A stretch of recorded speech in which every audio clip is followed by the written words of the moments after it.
Star Network is here.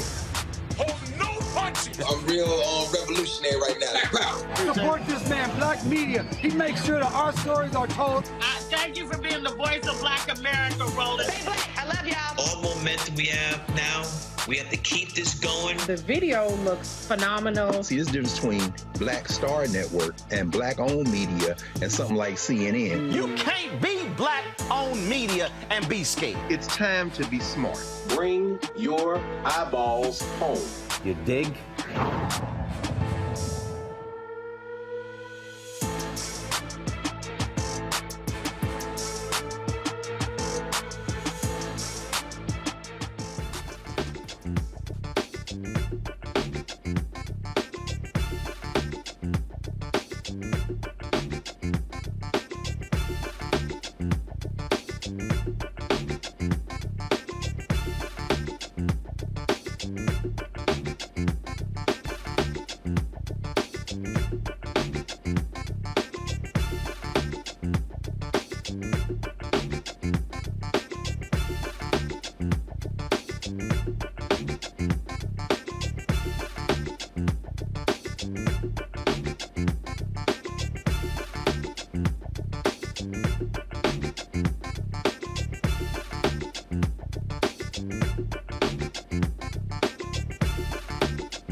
Today is Thursday, March 2nd, 2023. Coming up on Roland Martin Unfiltered, streaming live on the Black Star Network.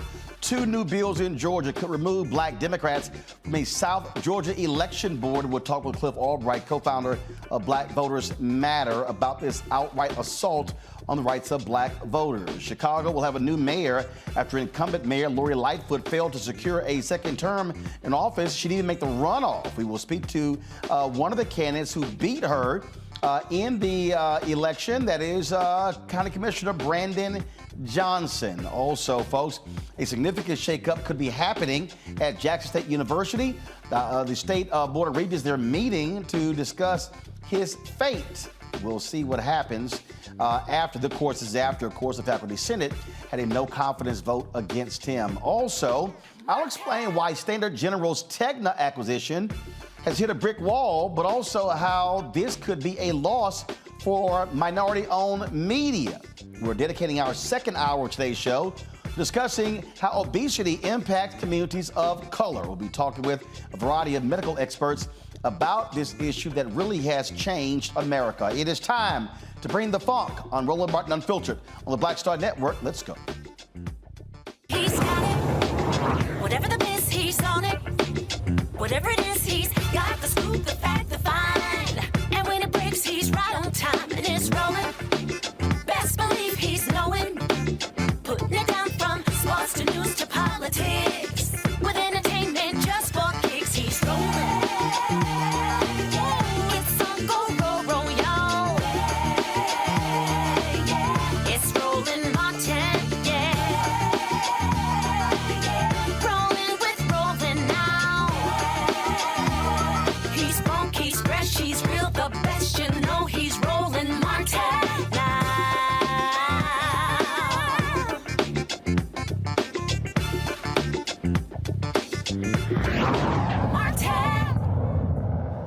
In Georgia, 2 new bills could remove black Democrats from a South Georgia election board. The Georgia State House introduced House Bill 422 to revise provisions for the 5-person Ware County Elections Board. Right now, there are 3 black members. Under the new bill, 4 board members would be appointed by the Republican majority instead of the Republican and Democratic parties.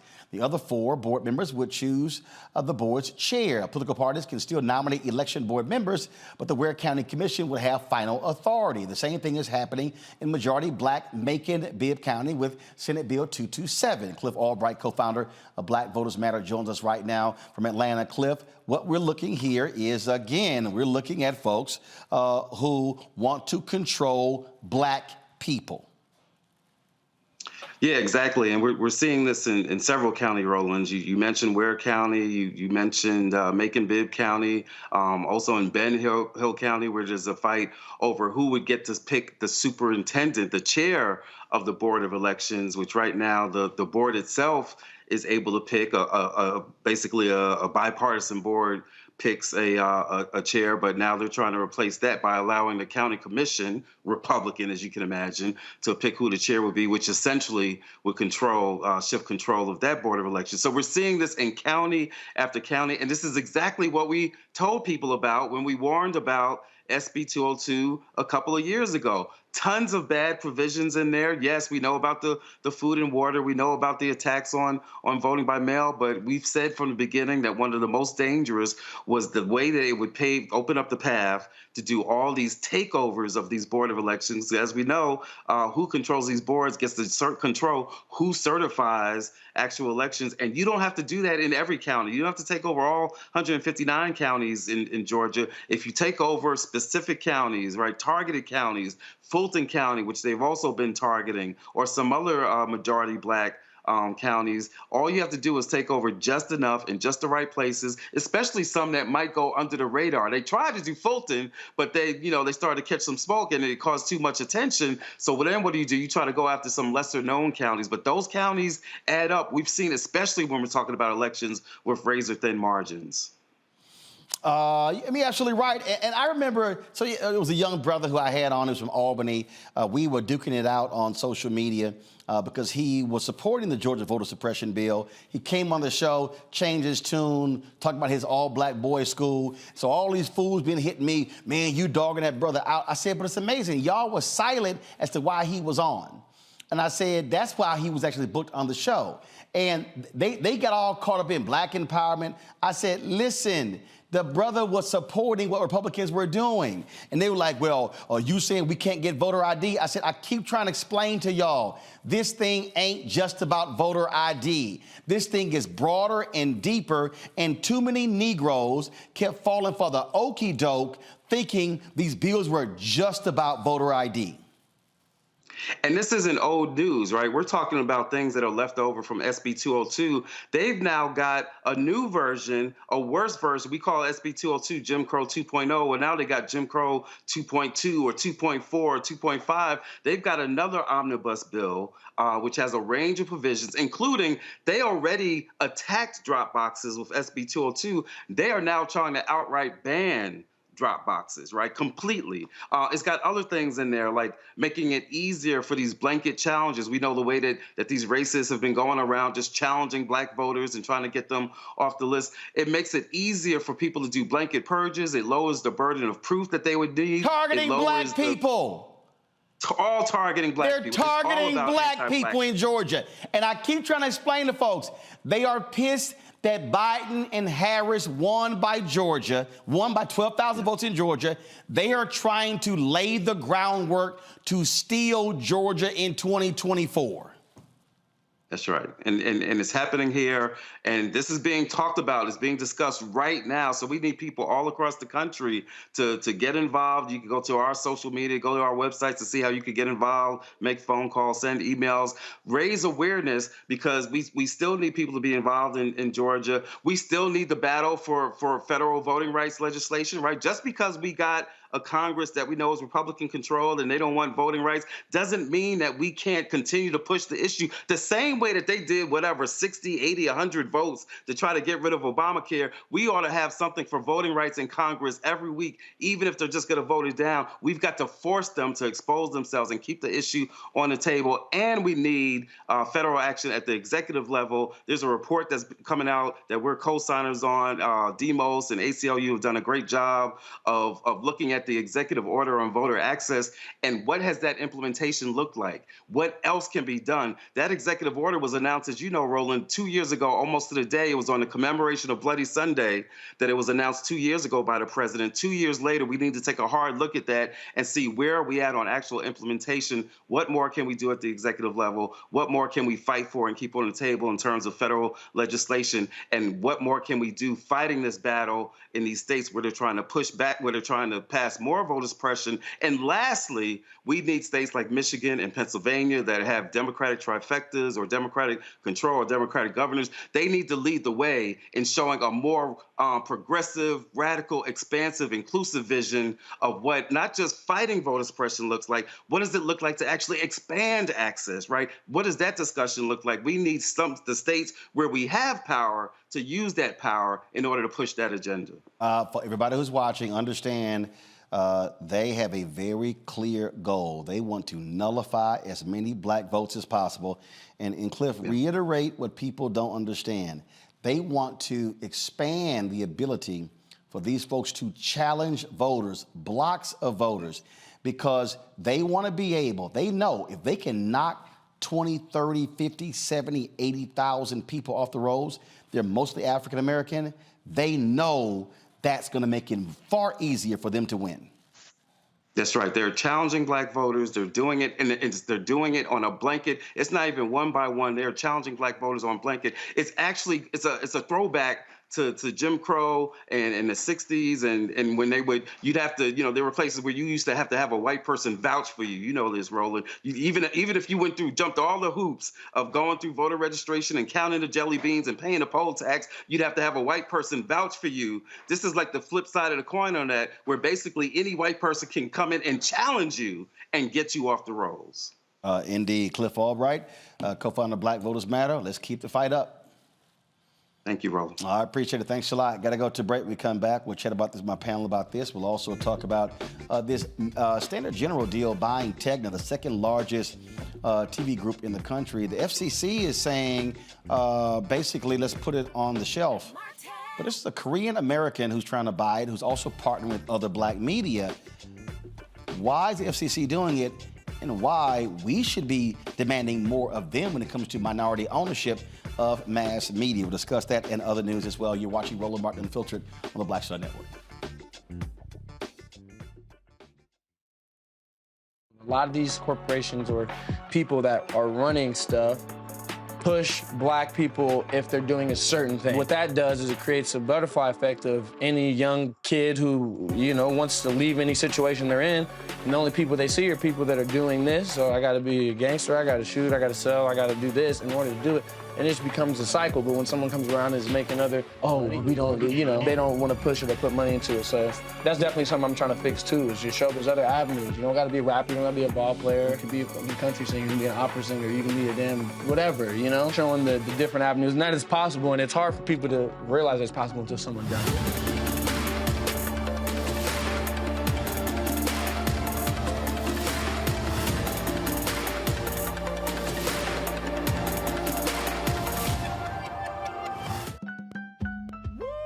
We're all impacted by the culture, whether we know it or not. From politics to music and entertainment, it's a huge part of our lives, and we're going to talk about it every day right here on The Culture with me, Faraji Muhammad, only on the Black Star Network. Black Star Network is here. Oh, no punches! I'm real revolutionary right now. Thank you for being the voice of Black America. All momentum we have now, we have to keep this going. The video looks phenomenal. See, there's a difference between Black Star Network and black-owned media and something like CNN. You can't be black-owned media and be scared. It's time to be smart. Bring your eyeballs home. You dig? What's up, y'all? I'm Will Packer. I'm Chrisette Michelle. Hi, I'm Chaley Rose, and you're watching Roland Martin Unfiltered.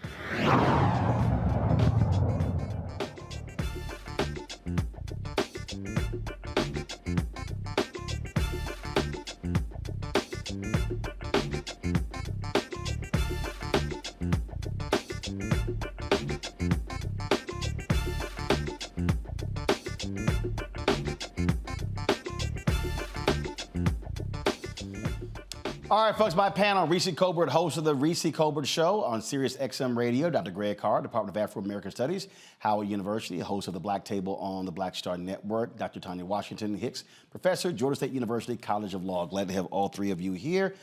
Tanya, you're there in Georgia. I'll start with you. We keep warning people, black folks, pay attention. These folks are not happy that they're not satisfied that Brian Kemp was reelected. They're not satisfied Republicans swept all the offices in Georgia. They want to cement power, and everything they're doing now, they're pissed that Warnock won re-election, and they want to take back Georgia for Republicans next year. Absolutely. And my family is actually from Waycross, Ware County, which is kind of the initial subject of what I think you have rightfully described as a campaign to nullify enough black votes so that they can control political power at the state and federal level. And if black folks don't believe that elections have consequences, this is Exhibit A that illustrates that they do, because they control the ability to establish the rules, and the rules are consistently created in a way that disenfranchises people that they don't consider citizens. Absolutely. And again, Reese, people have to understand, Republicans, where they have power, where they control the House and the Senate and the governor's mansion, hey, they run on the table. Cliff's whole point, Democrats, where you control of the government, strengthen the voting laws. Absolutely. I think you can't take for granted that when you have the power, that you'll always have the power. Republicans definitely do not do that. They play for keeps. They rig the game so they can stay in power. And Democrats sometimes tend to put things like voting rights on the back burner. So I agree with what Cliff Albright said. Get those trifectas in Democratic states to enshrine voting rights protections. If you can get the stuff in the Constitution, even better. But I hope that black people are watching and realizing in states like Georgia and in states like Tennessee, where you have, or Mississippi, so that's it I'm thinking about, where you have Tate Reeves on the ballot for his gubernatorial election. Vote them out. Don't continue to let them enjoy this complete control of your state government if you can. I just don't really understand people, Greg, not realize what is going on. We keep warning folks. So, and I made it clear. In my book White Fear what they're doing. I mean, this is power. This is power. This is control. And folks are just, okay, fine, yeah, whatever, I'm not worried about voting. That has no impact on me. Oh, trust me, it does. It absolutely does, Roland. And, a lot of our people, particularly younger people, and this is not to blame them at all. I mean, navigating the world today is increasingly difficult. just don't have a sense of memory. They haven't read White Fear. They don't know what has happened. And in some ways, this action of the white nationalists in Georgia and similar actions, as Reese says, in Mississippi, in Tennessee, this is actually perhaps a good thing, because that, every generation has to face its challenge. And when I say it's a good thing, we saw voter turnout drop in Georgia in the election and the runoff election. In fact, Senator Warnock would not have needed a runoff. He lost. He was like 43, almost 44,000 votes short of not having to have a runoff. And we saw that voter participation shrank by about 267,000 in Georgia. Of that, 2/3 of that was Black people. Well, the gap between white voters and Black voters in Georgia in the election of 2022 was about 8.6% higher than it was in 2018. And that's double from 2014. It's the biggest gap in a decade. Why am I saying all that as a prelude to what you and Cliff were talking about? Here's the solution: mass action. If you register to vote and go out and vote, yeah, they're going to try to knock you off the roll. But if we simply go, the demographics aren't in their favor. If we organize and overwhelm, but for a lot of people finally who say, well, it doesn't matter, guess what? These white nationalists are increasingly hard. They're becoming increasingly harder to ignore. They're damn near the Klan now. They're going back to the Lester Maddox days where you're walking around Georgia with a 2x4. But guess what? What that can do is energize Black people. If you go out and register to vote and vote, they can try to knock off as many as they want. You will simply break their political backs. It's time to stop playing footsie with them, and they keep taking away our places to hide. And I just keep, this is what drives me crazy, Tanya. I get these Simple Simon Negroes who love to hop in the chat section, who love to hop on my Instagram, who love to hop on Twitter. Rolly, you just sitting here, you on the Democratic plantation, you trying to get us to vote for these Democrats. This is very simple. And for all the people out there who don't know what simple math looks like, let me help y'all out, okay? And you don't have to count higher than 2 to understand the lesson I'm about to give. There are 2 political parties. Oh yes, there's the Green Party, there's the Libertarian Party, there's the Working Class Party. It's a whole bunch of different parties in New York State. But the reality is there are 2 parties. There are 2. Now, you have never heard me say, oh, just vote blindly. Don't ask questions. Don't make demands. Don't, after the election is over, you've never heard me say, don't go to City Hall. Don't go to county government. Don't go to the state government. Don't go to Congress. You ain't never heard me say that. But what I can say, Tanya, is that somebody gonna win. Yes. Somebody is going to win. Now, if somebody is going to win, I'm probably gonna start with which of the 2 individuals, because let's be clear, there are some trifling, and I will say this, there are some trifling Democrats, and there are some Republicans, depending upon where they are running, where they actually have offered substantive things that could appeal to Black people. I ain't got a problem saying that. But let's be clear. In about 97.5% of the cases, 98 maybe, you are going to have a Republican that is against a significant number of things that Black people care about. Now, there are going to be those Black people who choose their own personal pocketbook over the collective. There are going to be those individuals who only care about themselves. That's fine. Got it. They exist. What I'm talking about is when I'm looking at who is supporting getting rid of ballot drop boxes, who's supporting closing down election locations, who's supporting get rid of voting locations on college campuses, those issues, it's likely going to be Republicans voting for, Democrats voting against. So for me, this ain't hard to say who I don't want in office. compared to who I do want in office. Absolutely. And given the persistence and the amount of energy and thought and time that has been given to keeping us from voting, we know that it matters. We know that it scares them. We know that it is a threat to white supremacy. And so we need to take it seriously. And what you've spoken to, Roland, that I think is really important is just being an engaged citizen. Voting is just one part of it.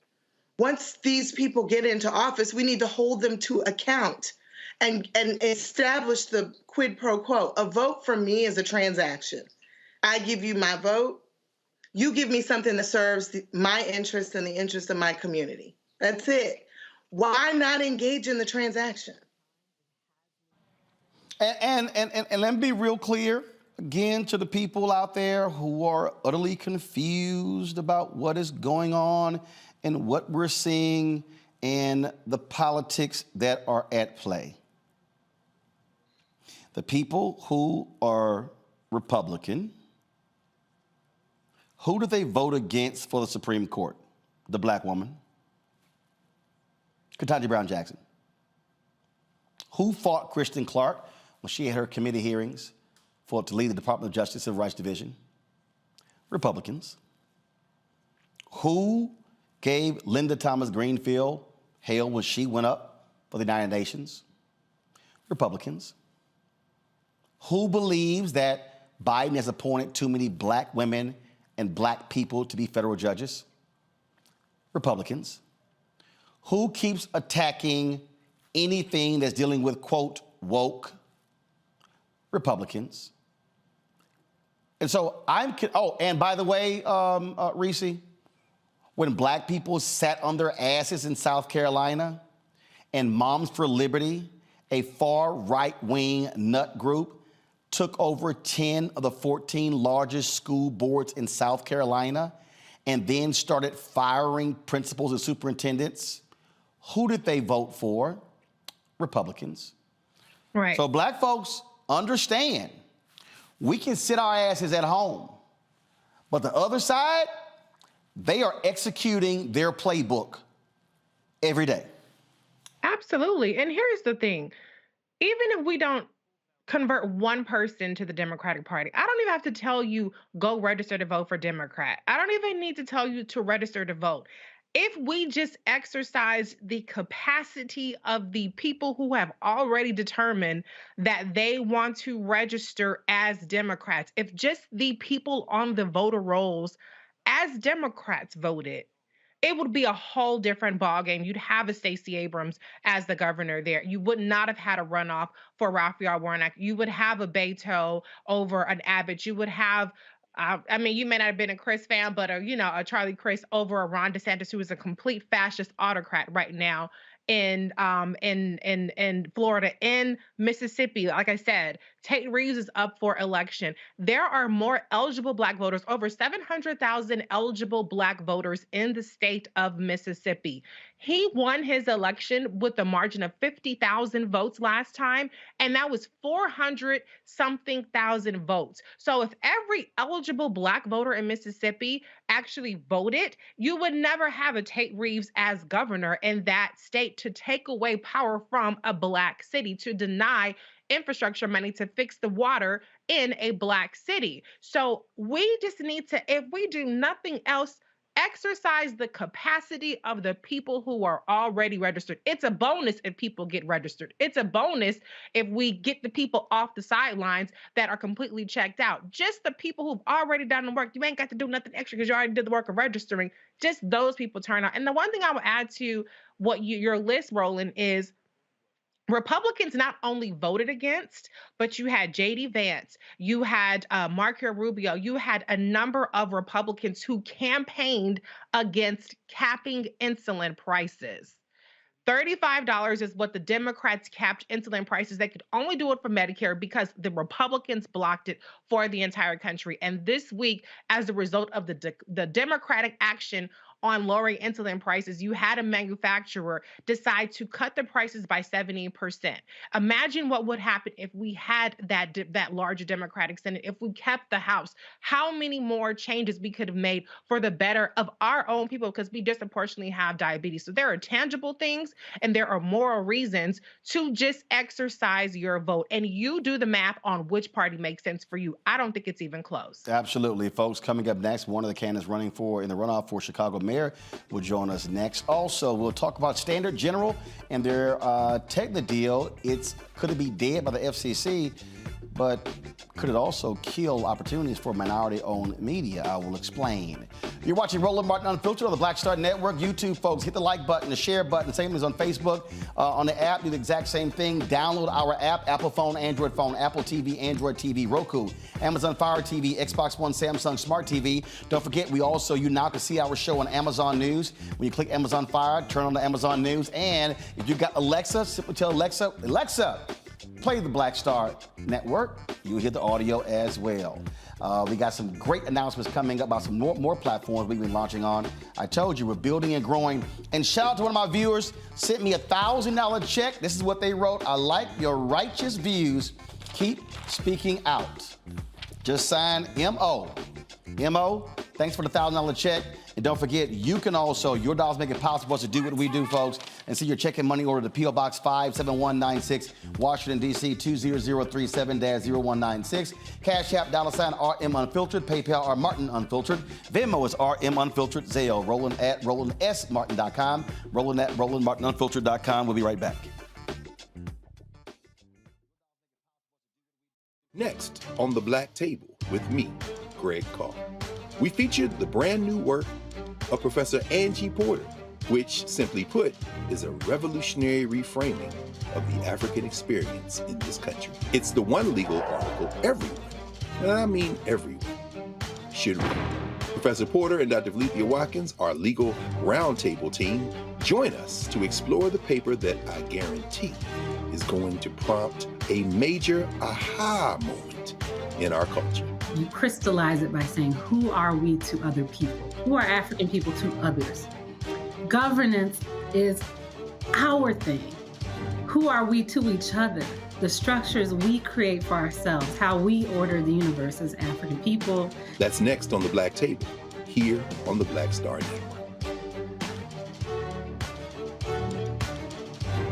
Hi, I'm Dr. Jackie Hood Martin, and I have a question for you. Ever feel as if your life is teetering and the weight and pressure of the world is consistently on your shoulders? Well, let me tell you, living a balanced life isn't easy. Join me each Tuesday on Black Star Network for A Balanced Life with Dr. Jackie.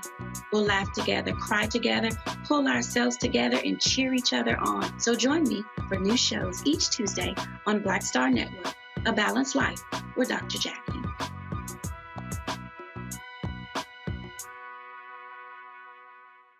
What's up, y'all? I'm Will Packard. Hello, I'm Bishop T.D.J. What up, Lana Well, and you are watching Roland Martin Unfiltered.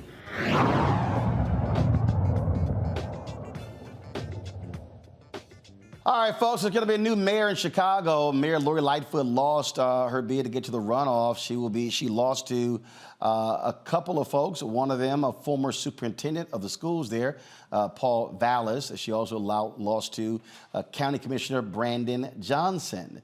And now it's going to be the runoff on April 4th between Vallis and Brandon Johnson. And one of them joins us right now. It is Brandon. Brandon, glad to have you here in Roland Martin Unfiltered. Hey, thank you, Roland. It's good to be on Filter. Appreciate it. All right, so let's get right to it. Folks are looking at now both of your records. Many say you have the momentum, even though Vallis got 34% in the election. You got 20. Now it's a whole new restart. You've got SEIU and other unions behind you, Chicago Teachers Union. But it's going to take money. It's going to take a ground game. And so what is your vision for the future of Chicago? Yeah, well, thanks again. It's a very exciting moment in the city of Chicago. Our candidacy started off a couple of months ago with grassroots support and labor support, folks in the faith community, independent political organizations, and people didn't give us a chance. But yet here we are. And we built a multicultural, multi-generational movement that has propelled us into a moment where we can make history. Electing a teacher, someone who comes from the working class, to the 5th floor. It's just a remarkable moment to be in, and I'm grateful that the people of the city of Chicago want a better, stronger, safer city. And, that's the bottom line. Roland, my vision for the city of Chicago, really reflects the best part of our overall collective movement. I started off as a public school teacher just over 15 years ago, teaching middle school in Cabrini Green. And I know your viewers, I know you know the history of Cabrini Green, USA, because it really captures the essence of the city of Chicago. My students woke up every day looking out their back windows. They could see, touch, walk to one of the wealthiest neighborhoods in the entire city. And out of their front windows, there were bulldozers staring them down, preparing to destroy their public housing. And that is really the impetus behind my run, because families wake up every single morning in Chicago and around the country, chasing down an economy that's behind them while everything in front of them is crumbling. And so my vision is to disrupt, dismantle this tale of two cities, and usher in a better, stronger, safer Chicago, one story, one Chicago, where public education is a guaranteed right, access to healthcare, reliable transportation, affordable housing, of course, environmental justice and good paying jobs. That's something that I ran on as a Cook County Commissioner. It's what I fought for as an organizer, and it's what I'm going to do as the mayor of the city of Chicago. Actually, crime is a big issue folks are talking about, but what you've tried to do is expand this thing beyond that. You've got your opponent, Paul Vallas, being supported by the Fraternal Order of Police. And the thing that I keep trying to explain to people, that you cannot address crime if you're not addressing poverty, if you're not addressing economic disparity, if you're not addressing illiteracy. And too often we have a one-dimension view of how to address crime in this country. How are you going to, though, convince voters that they have to look at the crime issue in a holistic way, as opposed to where your opponent is like, hey, just unleash the cops in these areas? Yeah, and he's being dishonest about that, right?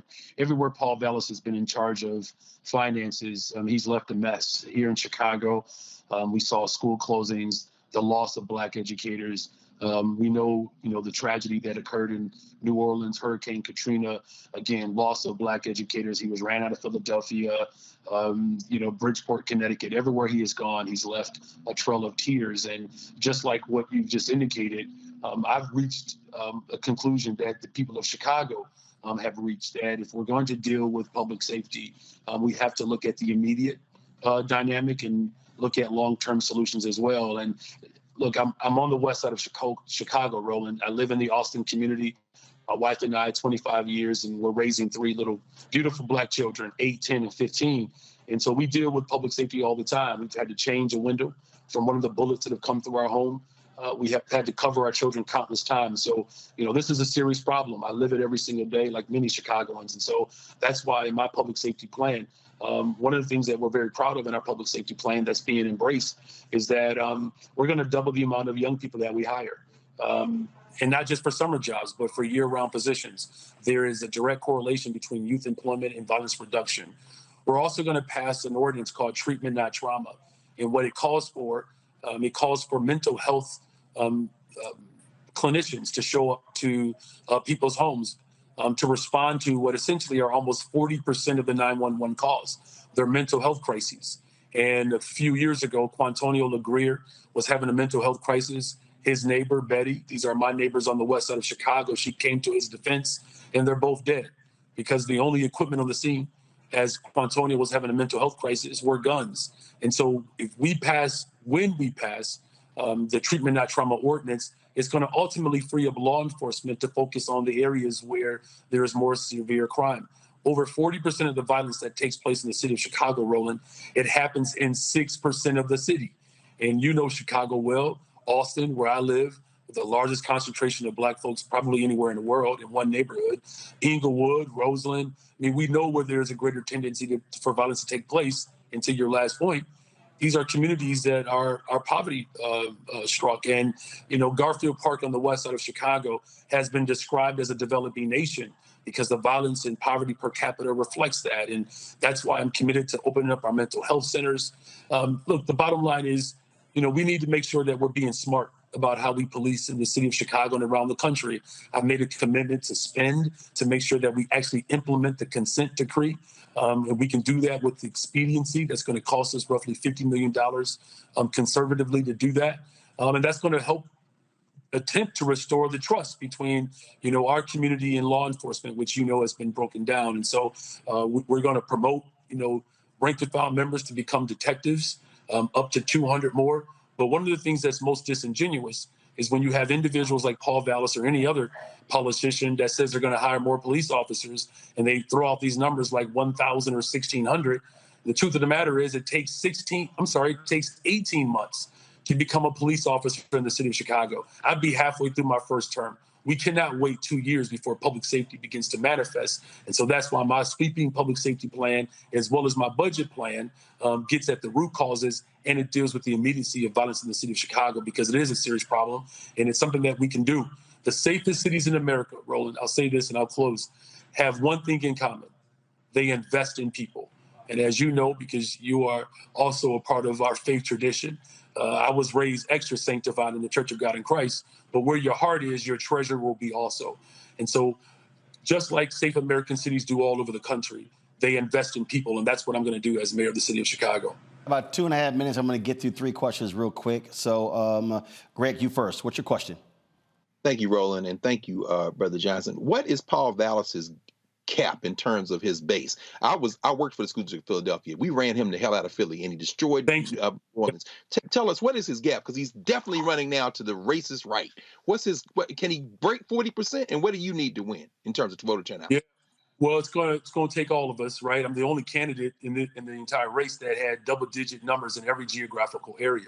Obviously, we're going to have to consolidate the black vote, but we're going to build on, white liberals and progressives and, black folks that are progressives, brown folks. I mean, we have a multicultural, multi-generational movement, so that's part of our pathway. But in terms of Paul Vallis, he certainly has fully embraced his Republican values. And he said it right after President Barack Obama was elected. He became a Republican, and he said it. He identifies as a Republican. He's supported by leaders who were supportive of the January 6th insurrection. I mean, this person has been very clear about so-called critical race theory. In other words, he doesn't want to have Black history taught. Of that percentage that he received, to your question, about 12 to 15% of those numbers reflect the Republicans in the city of Chicago. So it's not going to be an easy fight, obviously, because there are forces in the city of Chicago, as Roland is aware of, that are very dynamic and unique to the city. But I'm very excited about the fire that our campaign has caught, and looking forward to making history in the city of Chicago in a few weeks. Appreciate you. Reese. Commissioner Johnson, thank you. Black candidates and Black electeds rarely get any grace when it comes to implementing changes after decades of harm being done to the communities. What is one specific thing that is solely in your power, or something that's within your power if you were to be mayor, that can be exercised that hasn't been done to date that will make a difference in Chicago? Yeah, we can double about 30 seconds for the answer. Yeah, we can double the amount of young people that we hire right away, and I'm committed to doing that. Again, there's a direct correlation between youth employment and violence reduction. I passed something on the county board. It's called the Budget for Black Lives, which was really provoked by the Freedom Budget for All. And it led to some of the greatest investments that we've seen in the county government. Hundreds of millions of dollars of violence prevention. We can retire up to $1 billion of medical debt. We have the largest guaranteed income program in the entire country. The vast majority of the folks who receive that are Black and brown women. And so having the executive authority to release funds, to hire people, to invest in people, those are things that I would do on day one. And I'm looking forward to setting a benchmark for the rest of the country, that Black leadership will not just win, but we can also govern. Thank you for that question. Tanya. Thank you, Ro. Yes, my question, congratulations. My question is, how are you going to get the other folks that did not make it into the runoff to endorse you so that you can have the support of their voters? Yeah, that's a good question. That's what I've been doing the last 2 days. I've been on the phone quite a bit, but I'm an organizer. I started off as a public school teacher in Chicago. I organized in Chicago. Some of the greatest actions that we've done in a long time. I was a part of a hunger strike to keep the school open. And so that's what I'm going to do. I'm going to have conversations with all of the candidates that ran. We're doing that. but we're also going to take our message right to the voters. And I feel very confident. You know, just over the last couple of days, we've had over 600 people sign up to become volunteers, and that's on top of the 300 volunteers that we had on Election Day. We had more volunteers than all of the other campaigns combined. We've had over 1,000 people donate and contribute, gone to our website, where we've raised almost $100,000 from individual donors. The average donor is $80.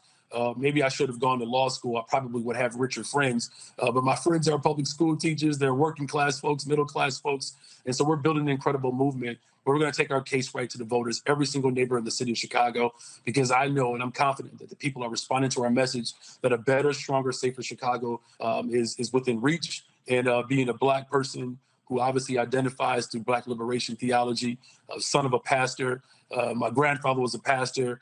Roland, somehow, you know, I'm fighting for the legalization of marijuana, so I know my grandfather's turned over in his grave. But it's for a good cause, Grandpa. That's how I'm at least sleeping well that night. All right, then. Brandon, we appreciate it. Thanks a bunch. Good luck. And I'm sure we'll be chatting again before the runoff election. Very good. Thank you all. Good night. I appreciate it. Thanks a lot. When we come back, folks, we're going to talk about Standard General, their deal to try to get by Tegna, while the FCC is trying to put a nail in the coffin, but that could also hurt minority-owned media. I will explain next on Roland Martin Unfiltered on the Black Star Network. Hatred on the streets, a horrific scene, a white nationalist rally that descended into deadly violence. White people are losing their damn minds. As an angry pro-Trump mob storms the U.S. Capitol, we've seen shooting. We're about to see the rise of what I call white minority resistance. We have seen white folks in this country who simply cannot tolerate Black folks voting. I think what we're seeing is the inevitable result of violent denial. This is part of American history. Every time that people of color have made progress, whether real or symbolic, there has been what Carol Anderson at Emory University calls white rage as a backlash. This is the rise of the Proud Boys and the Boogaloo Boys. America, there's going to be more of this. Here's all the Proud Boys, guys. This country is getting increasingly racist in its behaviors and its attitudes because of the fear of white people. The fear that they're taking our jobs, they're taking our resources, they're taking our women. This is white fear.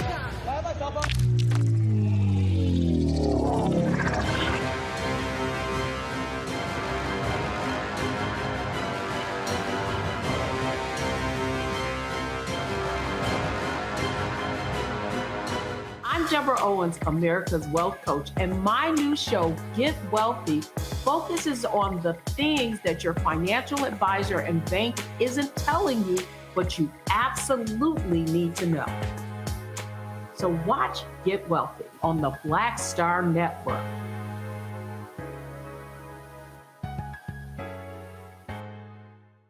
Yo, what's up? This your boy Ice Cube. What's up? I'm Lance Gross, and you're watching Roland Martin Unfiltered.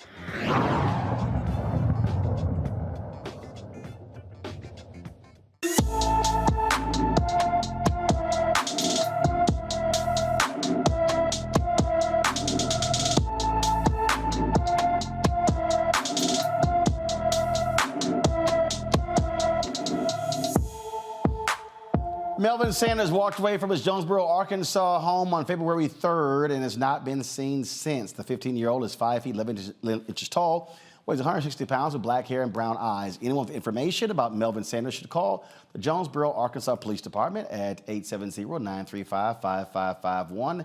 Again, the number is 870-935-5551. The Federal Communications Commission has stopped hedge fund Standard General's deal to buy TV station operator Tegna. Well, they actually haven't stopped it, but this decision to actually have this hearing could very well do so. On Friday, the FCC sent the Standard General's sale to an administrative law judge to hold hearings. They're going to be focusing on material concerns about how the transaction could artificially raise consumer prices, resulting in job losses. Now, Standard General was set to be the first Asian American owned and operated major broadcast station group in America. The managing partner of Senator General is Soo Kim. He made this statement following the FCC's decision. A decision delayed is a decision denied. Our proposed transaction is consistent with all FCC regulations and precedents. It is bolstered by a voluntary commitment to invest in local news, preserve newsroom jobs, and address purported concerns related to consumer pricing. But rather than rule on the transaction's merits, as the law requires, the Media Bureau is attempting to scuttle the deal by ordering a wholly unnecessary hearing process that, if left standing by the commission, would kill the deal. Now, let me unpack this here, folks. Many folks say that when they sit into this administrative law judge, that this signals deal is going to be dead. So Senator General has been calling for the full FCC to actually hear this and vote on this. Now, you've heard me talk a lot about people of color owning media. You've heard me say that, again, how powerful media is. And so when we are able to own, then we actually can control the narrative. Same is the case here. Now, let me explain to you what is also going on. Soo Kim has been, this is a Korean American who has been out here talking to Black-owned media about participating in this with him. This is an $8.4 billion deal, okay? They own numerous television stations across the country. And so he's been meeting and has struck deals with the National Association of Black-owned Broadcasters. Reverend Jesse Jackson's Rainbow Push is behind the deal as well as several other CBC members. Well, for the last 3 months, Soo Kim and I have been talking. And so let me explain to you what will happen if this deal goes through. First and foremost, Sue has watched the show, likes the content that we do, and we have talked about, and he's agreed to, creating, first of all, placing Black Star Network content on his Tegna stations. Y'all didn't hear what I just said. Many of these stations are in cities where there are significant Black folks, okay? So we're talking about placing Black Star Network content on his Tegna stations, developing a Sunday morning show that I would be hosting that would also be focusing on the issues in these various cities. We've talked about, again, what I am doing with Black Star Network, making it a 24-hour, 7 days a week Black news and information network. He supports that. Also, looking at the other assets that he has and how we can also create content, develop content, produce content. Let me say this, folks.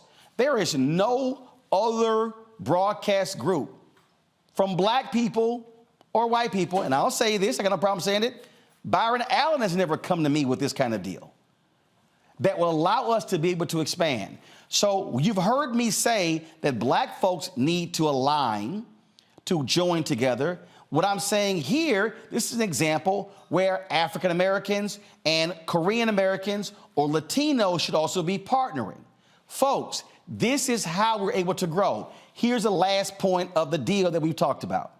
What did I talk about yesterday? One of the biggest problems that we have is being able to get these ad agencies to be able to do business with African Americans. Well, when you have the scale of a Standard General, and they're able to get the Tegna deal, they are doing millions of dollars worth of deals with the ad agencies. So guess what? Standard General would then be also selling the Black Star Network. Okay, some of y'all might say, well, I don't quite understand what's the big deal. Let me give you an example. I remember when that was a English network targeting Latinos. And Disney took control of it. Guess what? When Disney took ownership of it, that network, which was on like 12 or 14 million homes, all of a sudden was available in 50 million homes. Why? They harnessed the power of Disney. So what will happen is when Senator General is going to talk to these agencies, and when they're selling their portfolio of assets, we're included. I can tell you, folks, that deal goes through, we will be 4 to 5 to 6 to 10 times our current size than we are now. This is what happens when partnerships work. And again, we've had this conversation. And it's not been just a conversation. Sue Kim has made it clear, I am committed to doing this because the type of content you are doing is valuable and what you represent is also important to the public discourse. Folks, this is why the FCC should have a full hearing and hear from folks like me, not just unions or other individuals who are saying, oh, this is a bad deal, but they should be looking at what happens if a minority owns this station group, revenue-wise, will be the second largest TV station group in the country, and how Black-owned media will benefit by partnering with them. That, Greg Carr, is why I keep telling people we've got to be looking three-dimensional at these type of things and understand the ability for us to grow is when we partner and not live in these silos. Absolutely. And let me just say in 30 seconds, first of all, if you haven't seen what Roland did last night, immediately go back. I know it's gone viral, but it can't go viral enough. Please do that. That's number one. Number two, we talk about elections. And again, I'm going to say this again for all the people, and you couldn't have said it better, Reese. Just the people who are registered, go out and vote. Why? One name, Gigi Song. If you don't know who that is, you need to look that up. She was renominated to serve on the FCC. She's going through hearings now. The Republicans have attacked her. Right now, there's a 2-2 deadlock on the FCC. The Democratic president, and because they held the Senate, she can be confirmed. Once she's confirmed, they got a 3-2 advantage, and this deal can go through, I suspect. I don't know, Roland, walk us through it if that's going to make a difference. Because guess what? If you don't think voting matters, you just heard why. Because this is a blockbuster you just dropped on us right now, brother. And the thing here, Reese, is, again, now you got some Democrats out there that are spoken against this deal. They say we shouldn't have hedge funds buying this. But here's the whole deal. You got white hedge funds buying stuff left and right. And you've had Sue Kim saying, hey, I'm making these commitments to improve local news. And, of course, opposition is saying, oh, they're going to lay people off. There have been other hedge funds that have come in and gutted the places. But what I'm talking about here is where Kim, the managing partner, has said, I want to work with Black-owned media, and I want to be able to use these assets and for them to be able to benefit from being able to own these stations and having the programming that reflects the views and perspectives of a diverse audience. Right, and that's exactly why it's running up against so much opposition. As Dr. Carr pointed out, this is completely partisan, with the Republicans essentially scuttling this deal. We did not see this kind of opposition from these Republicans when pro-Trump MAGA conservative Sinclair Broadcasting Group was running roughshod all over the country, expanding their reach. And so this definitely is about politics. Dr. Carr, from what I read, if Gigi Son was confirmed, that would make a difference in terms of this deal being more likely to go through. So it's all about Republicans playing for keeps in every way, shape, or form. And a very key part of that is controlling the media. A very key part of that is ensuring that programs like Roland Martin Unfiltered and other Black programs like The Black Table with Dr. Carr do not reach the masses in the way that they could with the backing of somebody like Sue Kim. And Tanya, think about this here, the point that Reese just made. You've got Sinclair Broadcasting, all of these folks who were doing these shows in these local markets during the election. What would happen if this deal is able to go through by the end of the year? Then all of a sudden, I am doing shows on these local TV stations in 2024 discussing the election. This is what happens when you have access to it while you're answering. This is a photo Kim and I took at the All-Star game in Salt Lake City, folks. So go right ahead, Tanya. Absolutely. I mean, they understand the consequences, but rather than make a decision on the merits, right, it's easier to forward it to an administrative judge. Who knows? That date has yet to be set. It could be a year from now. My understanding is the deal expires May 2023. So rather than offer a substantive justification, you just delay. So I think Sue is absolutely right. Justice delayed in this instance is justice denied. Well, again, folks, I just want people to understand that Sue Kim and I have been talking for the last 3 months. He is committed to this, and this is what I'm talking about. When we have the opportunity to be able to build and grow by partnering, there is no other, let me say it again, there is no other television group not Sinclair, not Nexstar, not any of these groups, none of them that have ever had a conversation like this with me or any other Black-owned independent media outlet when it comes to putting on our content. And so absolutely, we hope the FCC and the commissioners actually, from the chairwoman on down, they actually vote themselves. Don't send this to a hearing. The full FCC should be considering this decision because it could impact, again, and it could actually advance the issue of minorities owning media outlets. And there are very few minorities in this country, people of color, Black, Latino, Asian, and American, who own affiliate stations. And folks, when we talk about owning, we're talking about money. We're talking about building, and that's why this is important. And so I hope that this goes through, and so people will be able to see what we want to do with Sue Kim and folks at Standard General if they're able to get this acquisition with Tegna. And so we're going to be talking more about this here. I got to thank Reese, Tanya, and Greg. We normally go 2 hours, but we're going to shorten this to hour today because coming up, thank all three of you, because coming up next, we're going to focus for the next hour on the issue of obesity. It is a fundamental issue in America that's impacting us economically, health-wise, politically, in every avenue. And we'll discuss that next right here on the Black Star Network. I'm Dr. Jackie here on A Balanced Life, and I've got a pop quiz for you. Who are you? Where are you? And how are you doing? These are 3 important questions that you should be asking yourself every day. I can't be authentic with you if I'm not being authentic with myself. I know who I am and I know whose I am. And when you know that, you're unstoppable because you're going to show up as your authentic self no matter the room that you're in. Discovering the true you and the culture around you.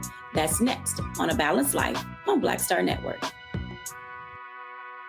When you talk about blackness and what happens in Black culture, we're about covering these things that matter to us, speaking to our issues and concerns. This is a genuine people-powered movement. There's a lot of stuff that we're not getting. You get it, and you spread the word. We wish to plead our own cause. Too long have others spoken for us. We cannot tell our own story if we can't pay for it. This is about covering us. Invest in Black-owned media. Your dollars matter. We don't have to keep asking them to cover our stuff. So please support us in what we do, folks. We want to hit 2,000 people, $50 this month, raise $100,000. We're behind $100,000, so we want to hit that. Y'all money makes this possible. Check some money orders. Go to P.O. Box 57196, Washington, D.C. 20037-0196. The Cash App is $RM Unfiltered. PayPal is R Martin Unfiltered. Venmo is RM Unfiltered. Zelle is Roland@RolandSMartin.com. Hatred on the streets, a horrific scene, a white nationalist rally that descended into deadly violence. White people are losing their damn minds. As an angry pro-Trump mob storms the U.S. Capitol, we've seen shootings. We're about to see the rise of what I call white minority resistance. We have seen white folks in this country who simply cannot tolerate Black folks voting. I think what we're seeing is the inevitable result of violent denial. This is part of American history. Every time that people of color have made progress, whether real or symbolic, there has been what Carol Anderson at Emory University calls white rage as a backlash. This is the rise of the Proud Boys and the Boogaloo Boys. America, there's going to be more of this. Here's all the Proud Boys, guys. This country is getting increasingly racist in its behaviors and its attitudes because of the fear of white people. The fear that they're taking our jobs, they're taking our resources, they're taking our women. This is white fear.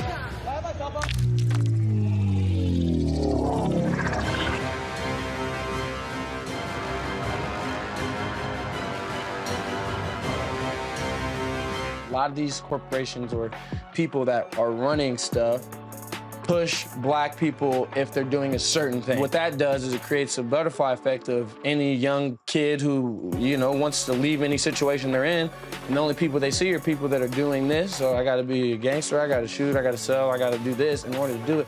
and it just becomes a cycle. But when someone comes around and is making we don't, they don't want to push it or put money into it. So that's definitely something I'm trying to fix too, is just show there's other avenues. You don't got to be a rapper, you don't got to be a ball player, you can be a country singer, you can be an opera singer, you can be a damn whatever, showing the different avenues. And that is possible, and it's hard for people to realize it's possible until someone does it.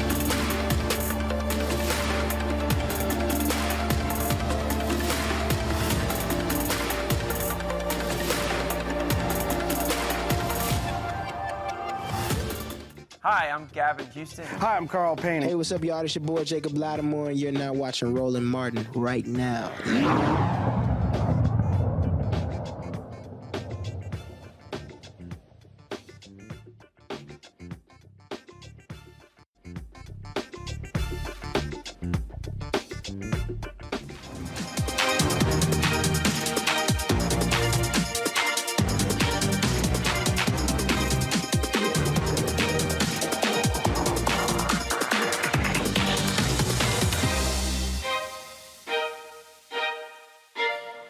Folks, the size of Americans has drastically increased over the last 40 years.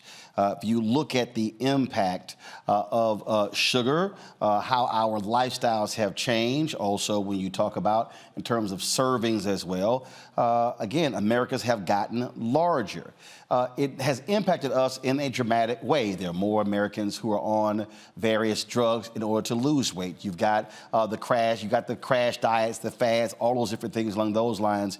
You even have had generals in the United States military talk about how obesity has become a national security concern because a number of young folks simply could not qualify to even get in the military because of their weight. It has an economic impact as well. Folks are dying, getting much younger, getting diseases as well. And so what can we do? What should African Americans be doing to confront the reality of obesity even in our community? For the next hour, we're going to talk about this here. We've got a number of experts to talk about this here. Joining me right now is Dr. Yolanda Hancock, a double board certified pediatrician, obesity medicine specialist, also public health expert, Dr. Tiffany Bell Washington, a quadruple board certified physician specializing in obesity, lifestyle medicine, psychiatry, and public health. Will be Michelle Tedder, founder and CEO of Village Empowerment Solutions and senior program manager for Black Women's Health Imperative, joins us as well. And also Nelson Dunlap, the Vice President for Public Policy and External Affairs in the Global Health Equity Institute at Meharry Medical College. Now, I want to start this way, and then let's see here who I want to go to first. And so, Yolanda, I'll go to you. So we talk about obesity. First of all, let's deal with the most base level. Exactly what is it? So obesity, we define it based on body mass index. A lot of people really question whether or not we should use it as a tool, but right now that's the only thing that we have. It's really comparing weight and height. With a BMI of 25 to 29, that is the definition of overweight. With a BMI of 30 or greater, that's the definition of obesity. And thankfully, over the past 10 years, we've now defined obesity as a medical condition. Initially, we thought of it as a behavioral condition, but we finally have a diagnostic code.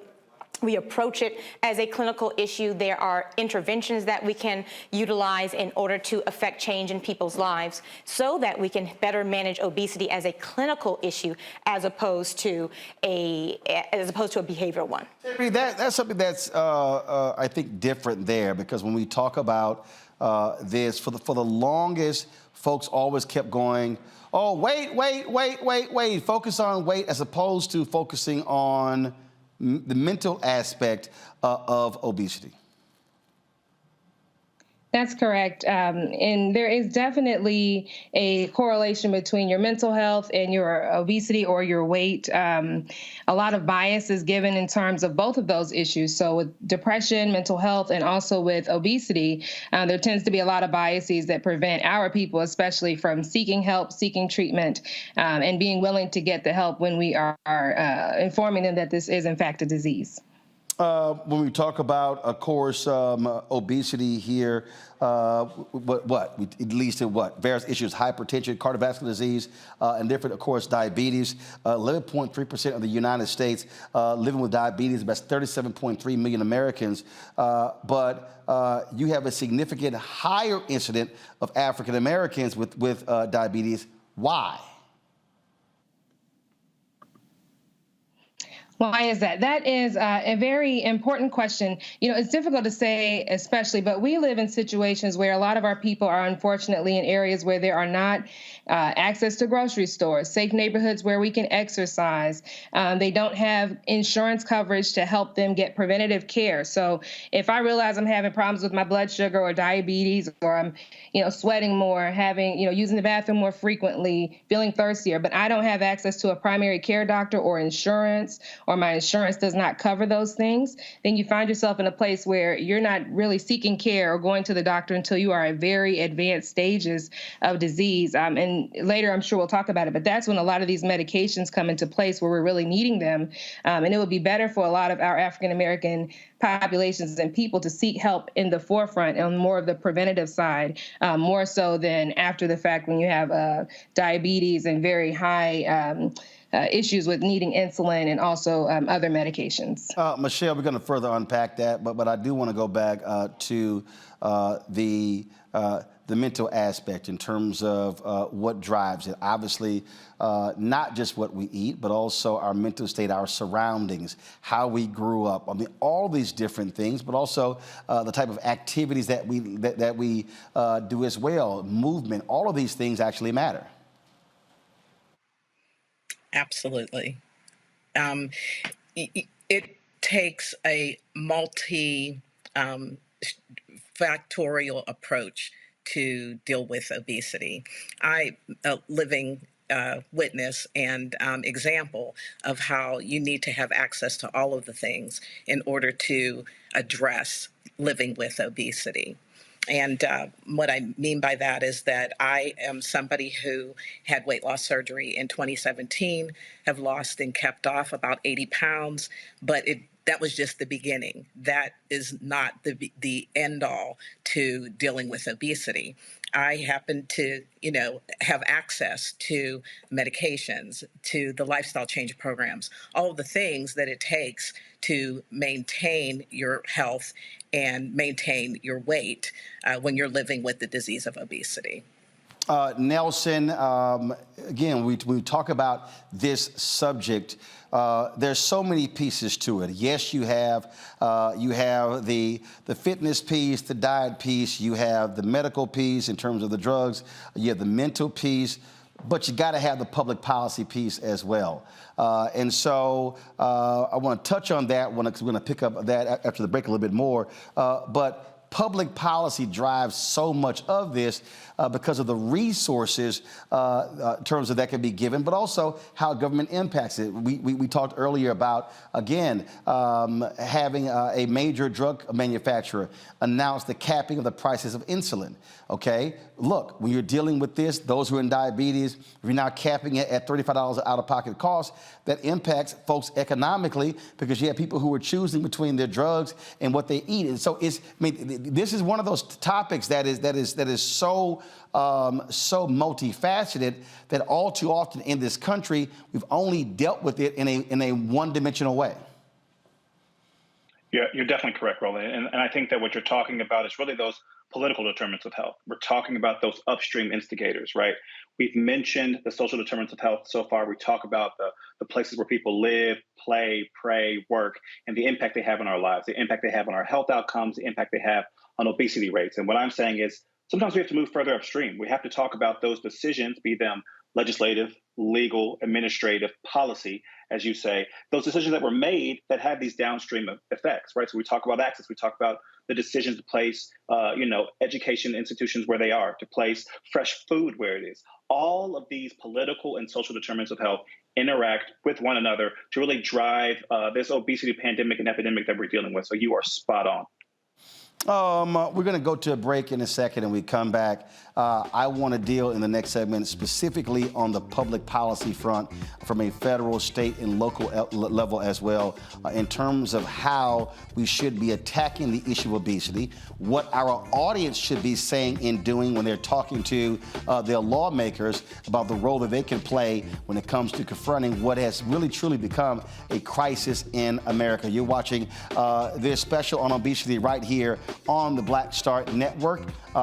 Folks, don't forget, download our app, Apple phone, Android phone, Apple TV, Android TV, Roku, Amazon Fire TV, Xbox One, and Samsung Smart TV. You're watching Roland Martin Unfiltered on the Black Star Network.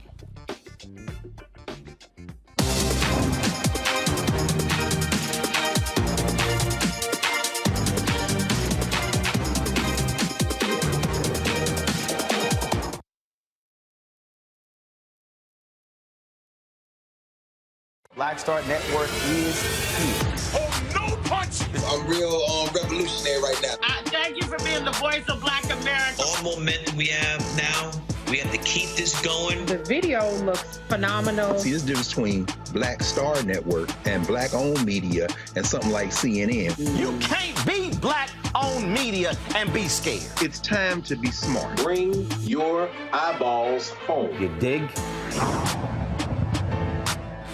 Hatred on the streets, a horrific scene, a white nationalist rally that descended into deadly violence. White people are losing their damn minds. As an angry pro-Trump mob storms the U.S. Capitol, we've seen We're about to see the rise of what I call white minority resistance. We have seen white folks in this country who simply cannot tolerate black folks voting. I think what we're seeing is the inevitable result of violent denial. This is part of American history. Every time that people of color have made progress, whether real or symbolic, there has been what Carol Anderson at Emory University calls white rage as a backlash. This is the rise of the Proud Boys and the Boogaloo Boys. America, there's going to be more of this. Here's all the Proud Boys, guys. This country is getting increasingly racist in its behaviors and its attitudes because of the fear of white people. The fear that they're taking our jobs, they're taking our resources, they're taking our women. This is white fear.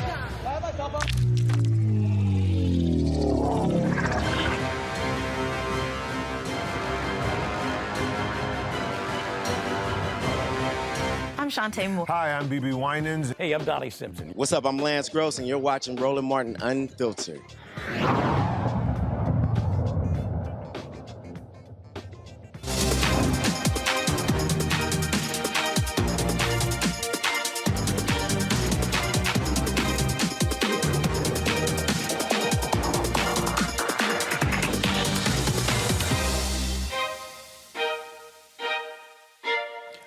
All right, welcome back to this Black Star Network special on the issue of obesity. Nelson, I want to start with you. And so in terms of from your perspective, what are you seeing public policy-wise as to how lawmakers are dealing with this issue? Are they properly dealing with it? Are they misclassifying it?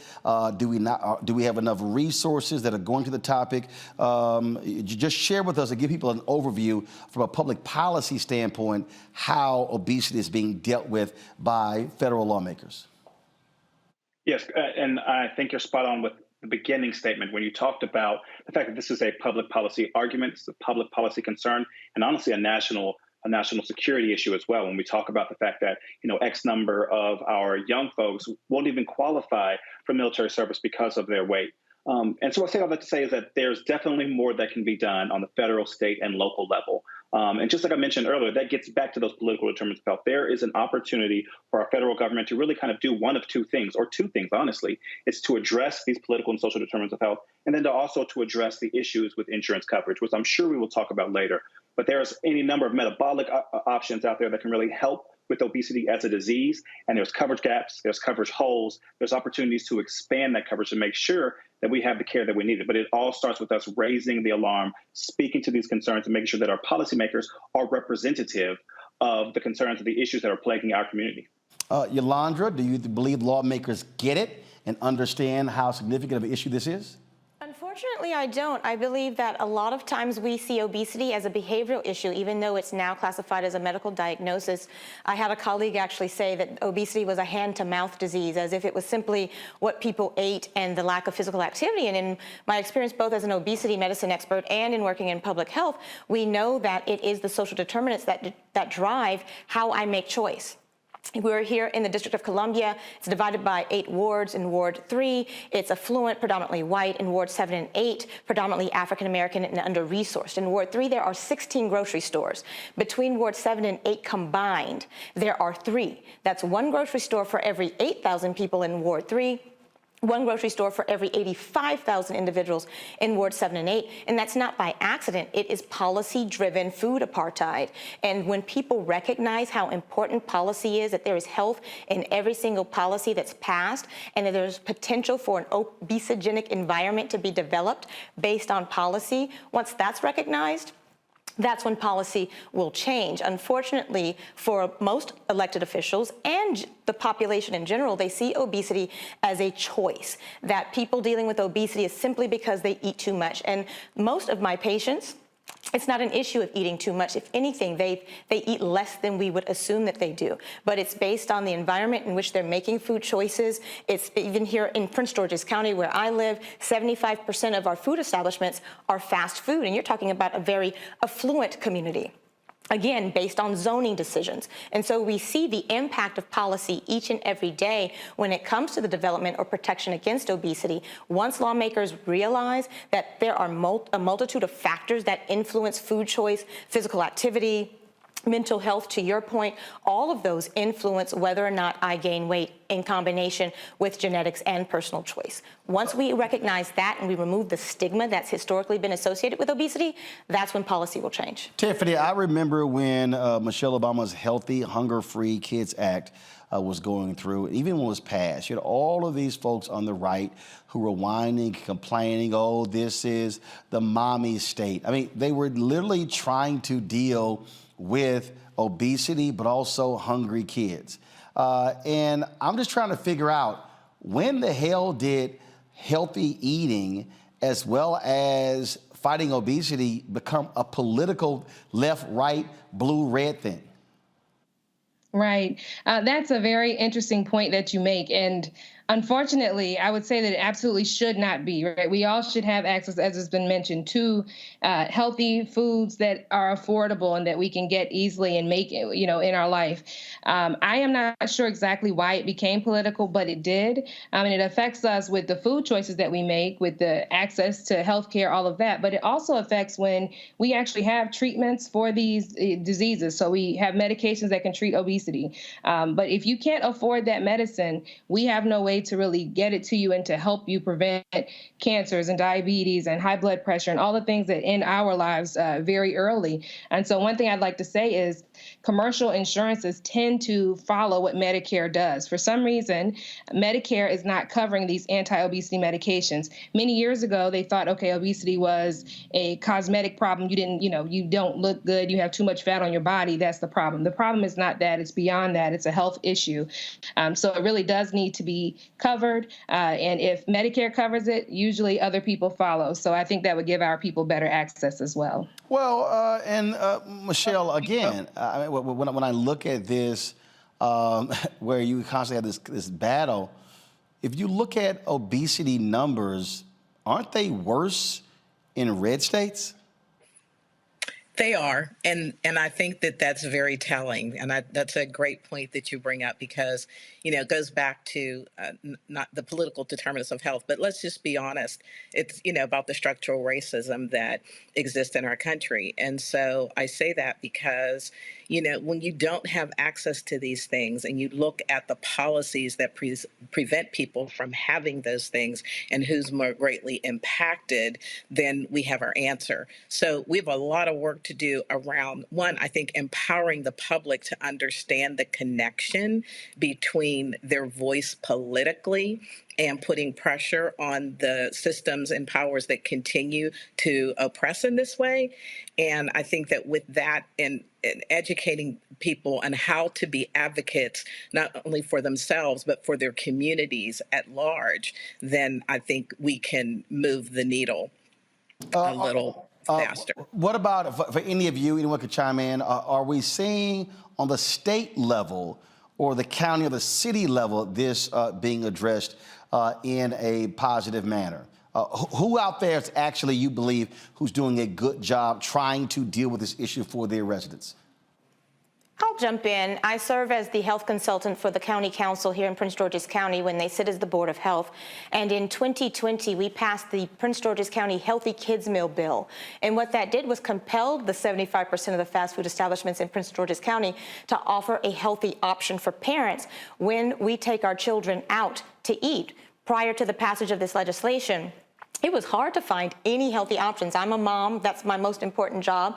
And on occasion, when I took my daughter out to eat, it was frustrating not being able to find a healthy option. The fact that we were the first in the country to pass comprehensive legislation that didn't just cover soda, didn't just cover sides, but the entire meal, we've set the tone for the state of Maryland and hopefully for the country. Anyone else?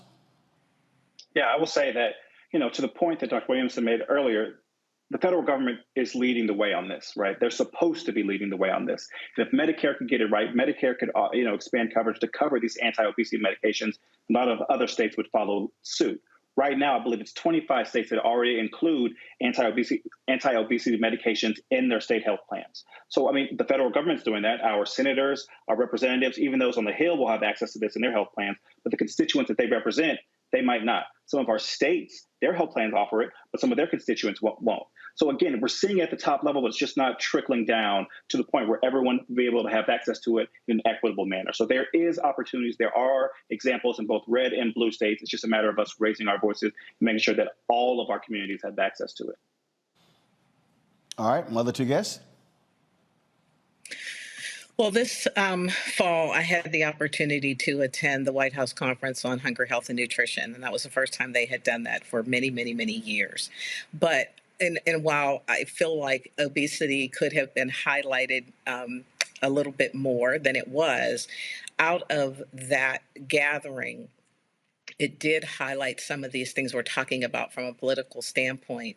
And I believe from the report that there are things that are going to come down the pike to help to address some of these things at the state level as well.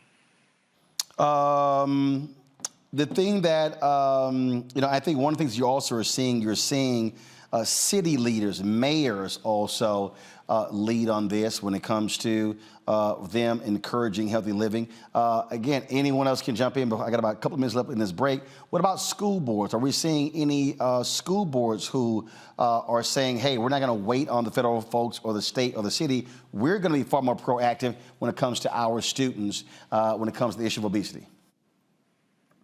I'll jump in again. Here in the District of Columbia back in 2009, the D.C. City Council actually passed the D.C. Healthy Schools Act, and it addressed a variety of issues that link back to pediatric obesity. It included addressing food insecurity by providing breakfast in the classroom for all students. It really evaluated how healthy school lunches were and used student influence in order to determine how to sort of flip the script on the school lunch to make it healthier. They required physical activity measures to be met. So it was very comprehensive in how they approached it, and they're continuing to show metrics demonstrating how much better children are eating in terms of increasing their fruit and vegetable intake, how much more they're engaging in physical activity, and it really set the tone and set an example for the rest of the country in how the school system, especially where children spend the majority of their time during the week, can truly affect change in how we're tackling this epidemic, particularly in the pediatric population. All right, folks, gotta go to a break. We come back. Let's talk medicine dealing with the obesity issue in America. Should kids be put on pills or taking medicine to deal with obesity? Well, that's been a hot topic over the last few weeks. We'll ask our panel about that as well. You're watching the special edition of Roland Martin Unfiltered on the Black Star Network on obesity in Black America. Back in a moment.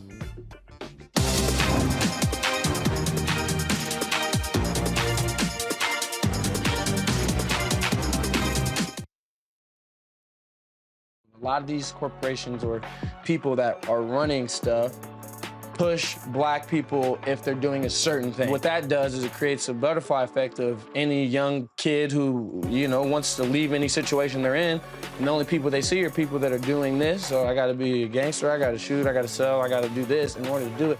And it just becomes a cycle. But when someone comes around and is making other, oh, we don't do, you know, they don't want to push it or put money into it. So that's definitely something I'm trying to fix too, is just show there's other avenues. You don't gotta be a rapper, you don't gotta be a ball player, you can be a country singer, you can be an opera singer, you can be a damn whatever, you know? Showing the different avenues, and that is possible, and it's hard for people to realize it's possible until someone does it.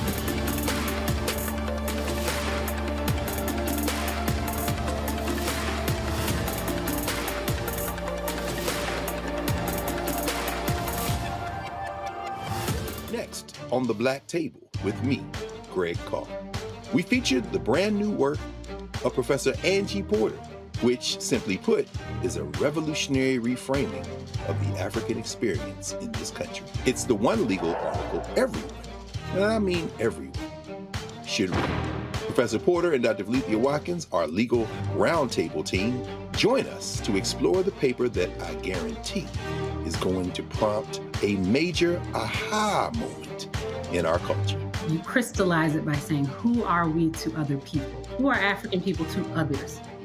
Governance is our thing. Who are we to each other? The structures we create for ourselves, how we order the universe as African people. That's next on The Black Table, here on the Black Star Network.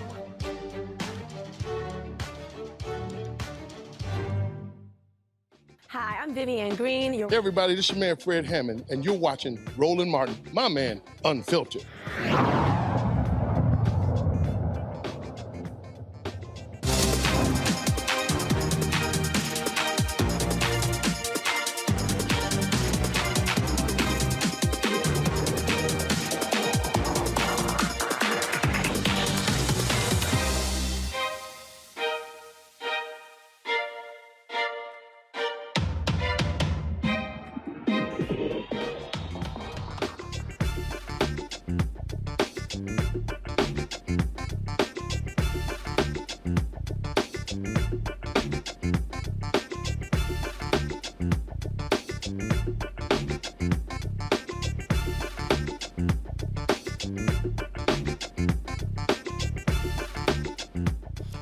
All right, folks, let's talk about drugs and obesity. There are a number of new drugs out that have played a huge role in helping people deal with obesity, okay? Of course, you had the different surgeries as well. But one of the stories that I saw a couple of months ago caught my attention, dealt with the issue of childhood obesity and medication. And that is, new guidelines were issued by the American Academy of Pediatrics, where they encourage young folks who are dealing with obesity to be medicated. Now, that caused a lot of other people to say, hey, man, what's going on? Why are we doing with this? I've had some fitness experts, some other dietitians who were on who said, no, that's the last thing that we should have happen. Michelle, again, these are doctors, who pediatricians who say we can't wait. 14.4 million young people in this country have obesity. They say it's causing too many problems like high blood pressure, diabetes, and depression. Medication should be the route. What do you say? So I think that we have to keep an open mind about treating the disease of obesity just like we look at other chronic diseases. We have to realize that obesity is a chronic disease, and it does start very young. I can tell you again, I can use myself as an example. I've struggled with weight my entire life. I do understand the mixed feelings about it and the hesitancy, but I think that under supervision and with educating parents as well as the clients, that it is something we need to look at as a viable option to help to prevent the long-term chronic issues that are associated with obesity. Yolanda, where do you come in on this? So as both a pediatrician and an obesity medicine expert, I'm in full support of utilizing medication as part of the treatment modality for obesity. The American Academy of Pediatrics, in their updated guidelines, this is the time they've actually included obesity medications as part of their recommendations. When the initial guidance came out back in 2008, obesity medications were not included because there were none yet FDA approved. As it stands right now, there are 4 medications that are approved in the pediatric population. The first is metformin. And it's actually not FDA approved, but has been used over the past 10 years in terms of obesity management for children 12 and older. In terms of other obesity medications, phentermine is approved for children 16 and older. Orlistat is a medication that blocks fat absorption. It is approved for children, as is another medication called liraglutide. Now, for each of those medications, they may be approved by the FDA, but that does not necessarily mean that they're going to be covered by insurance. What the AAP listed out was a standardized way in which we approach obesity. The first being lifestyle management, where personal trainers and dietitians and nutritionists are in full support. We have to recognize that there are certain levels of obesity at which diet and exercise aren't going to be able to manage certain cases of obesity, and it requires treatment the same way we would for asthma, the same way we would for high blood pressure. And again, it goes back to that mindset that we believe that if we just eat less and exercise more, that will fix it. You can't fix physiology in certain aspects of managing obesity, and that's where both medication and surgery play a key role.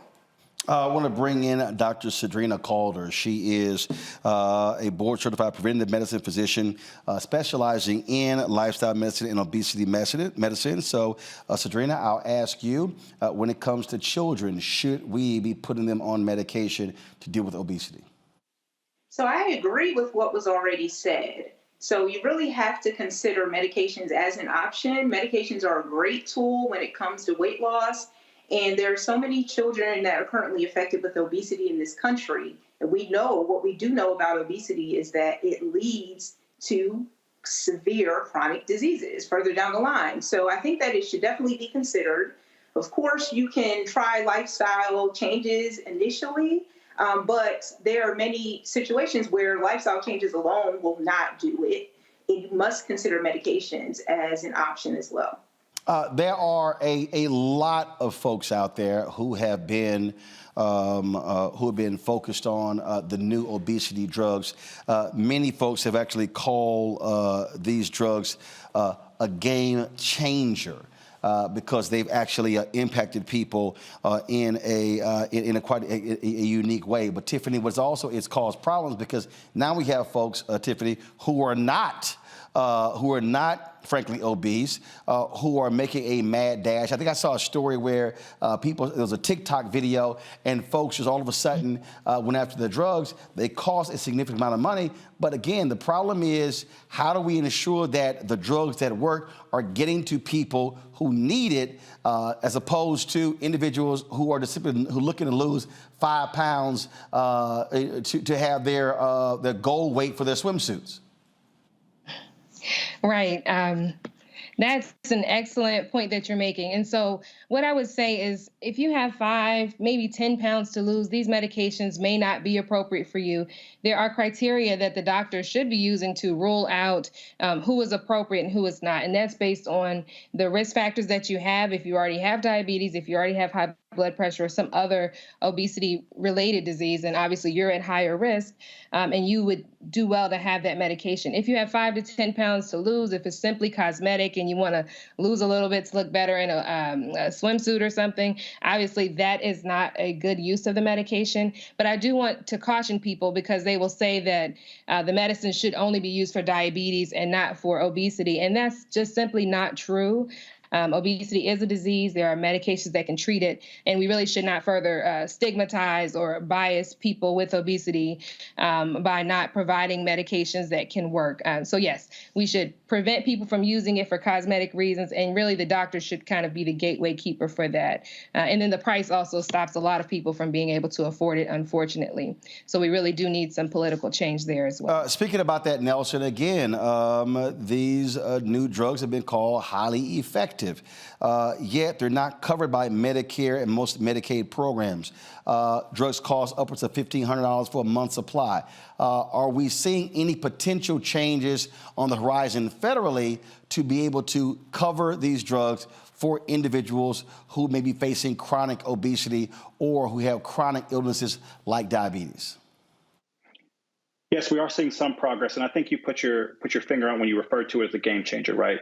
These drugs are in fact a game changer for any number of people. But does everyone get to play that game? Is this a game that's locked behind a garden wall? Is it the country club of effects, right?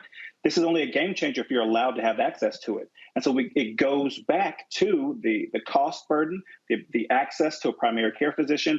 All of these determinants are blocking the way. And I always try to apply that equity lens. So when you ask that question, when we think about that, you're right. We have to look at what's happening, where the trends are, where the progress is being made on the federal level. And yes, OPM is sending out letters. They're sending out letters to the federal health plans, letting them know to consider these anti-obesity medications on Medicare and not on Medicare, but with the federal health plans.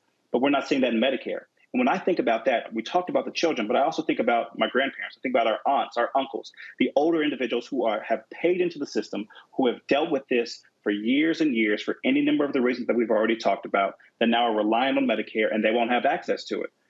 So what is it a game changer for everyone? I can't say so. It's only a game changer for those who are already on the court.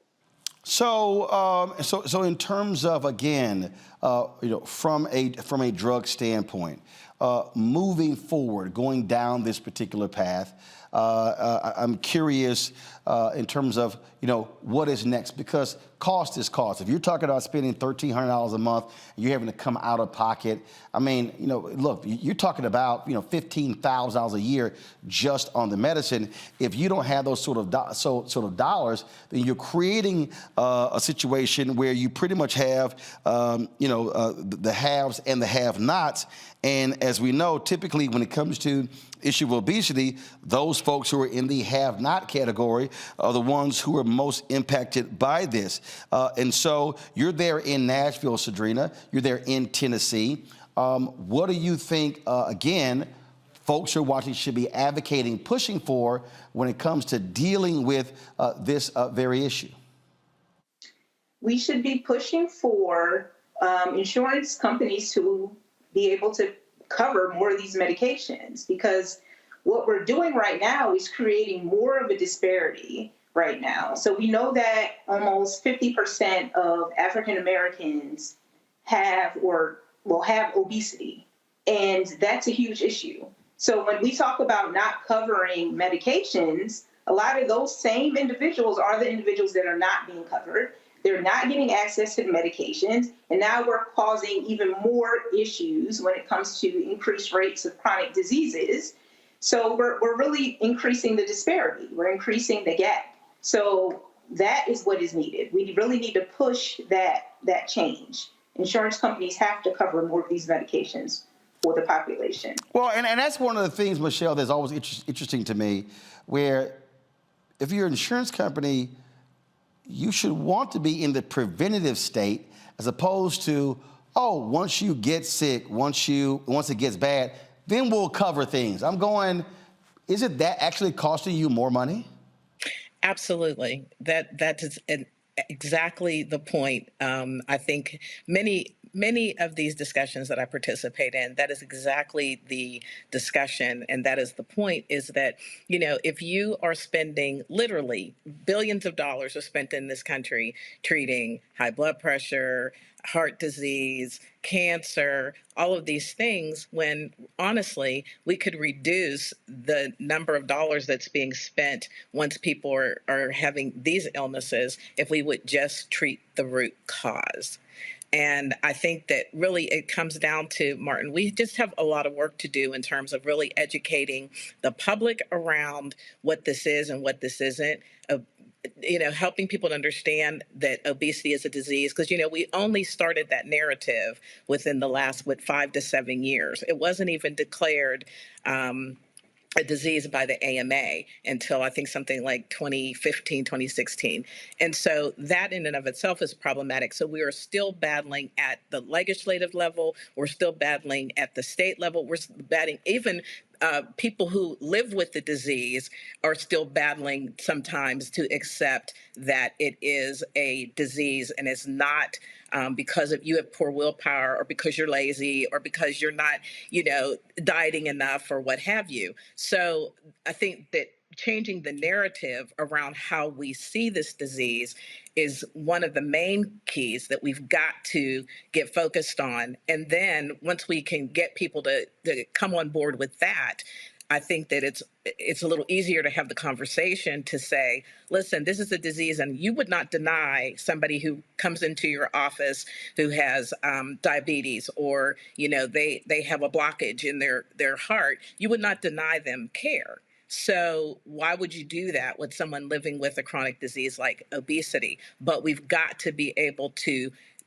put pressure on the public and the powers that be and all stakeholders to understand that that's what this is. And so that changes how we approach it, how we deal with it. Treat the root cause. Boy, that's a novel concept.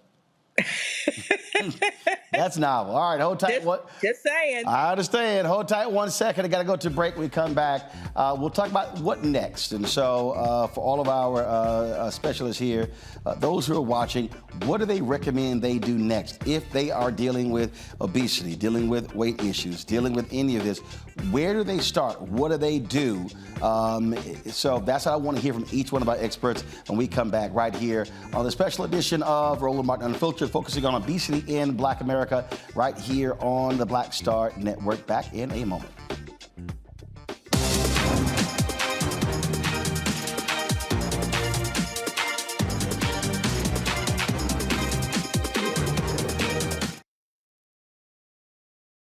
Pull up a chair, take your seat. The Black Table with me, Dr. Greg Carr, here on the Black Star Network. Every week, we'll take a deeper dive into the world we're living in. Join the conversation only on the Black Star Network. On the next Get Wealthy with me, Deborah Owens, America's Wealth Coach, the wealth gap has literally not changed in over 50 years, according to the Federal Reserve. On the next Get Wealthy, I'm excited to chat with Jim Castleberry, CEO of Known Holdings. They have created a platform, an ecosystem to bring resources to Blacks and people of color so they can scale their business. Even though we've had several examples of African Americans and other people of color being able to be successful, we still aren't seeing the mass level of us being lifted up. That's right here on Get Wealthy, only on Black Star Network.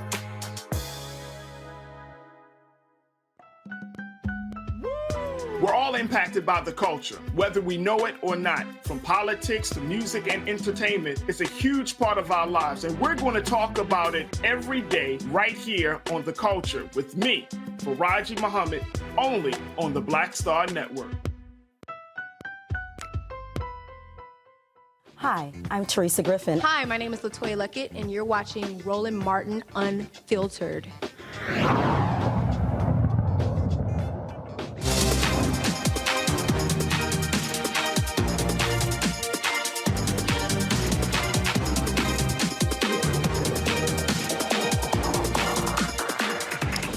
All right, folks, welcome back to the special edition of Roland Martin Unfiltered, dealing with obesity in Black America, powered by NovoNordisk. I certainly want to thank them for partnering with us on this. And so let's deal with the what's next. There's somebody who's watching and they say, okay, I agree with you. You're right. Let's do something about it. I have no idea what to do next. And so if we're talking about from an individual standpoint, in terms of an individual dealing with this issue themselves, what do they do? But also, I want our experts to talk about, from a public policy standpoint, what is it that they want people to do to begin to impact this issue? Is this an issue that voters should be demanding of politicians who are running for local office, state office, and national office to be addressing? We ask these questions when it comes to fentanyl, when it comes to opioids, when it comes to these issues. But how often are you watching a town hall where this issue comes up in that conversation? So, Yolanda, I want to begin with you. For either one, public policy-wise or for the individual, where do they start? Somebody is sitting, watching, or listening right now, and they say, I know I'm obese. I know my BMI is too high. I don't know where to begin.